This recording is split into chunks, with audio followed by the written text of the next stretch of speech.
Kunci silinder merupakan salah satu komponen penting yang harus ada di sebuah pintu. Kunci silinder berfungsi sebagai penghalang yang menjaga keamanan dan privasi kita di dalam rumah.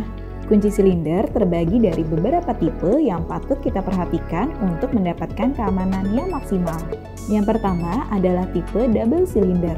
Tipe kunci silinder yang paling tinggi tingkat keamanannya karena untuk membuka atau mengunci pintu dibutuhkan anak kunci dari dalam ataupun luar ruangan. Tipe kunci silinder ini sangat direkomendasikan untuk pintu utama yang merupakan akses sentral untuk keluar dan masuk rumah. Yang kedua adalah tipe knop silinder. Tipe ini diperuntukkan untuk pintu kamar karena kemudahannya untuk membuka dan mengunci pintu menggunakan knop dari sisi dalam. Sedangkan untuk sisi luar harus menggunakan anak kunci, sehingga privasi kita di dalam ruangan akan tetap terjaga. Yang ketiga adalah tipe WC silinder.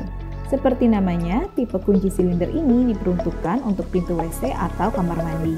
Sistem kunci silinder ini hanya ada di bagian dalam dengan menggunakan knop untuk membuka dan mengunci pintu. Sedangkan jika dalam keadaan darurat, kunci silinder ini bisa dibuka dari luar menggunakan koin atau obeng minus. Dapatkan aksesoris pintu dan jendela berkualitas hanya di Kenari Jaya. Dan jangan lupa untuk download aplikasi Kenari Jaya yang sudah tersedia di Google Play dan App Store. Kunci aman, keluarga nyaman. Ingat kunci, ingat Kenari Jaya.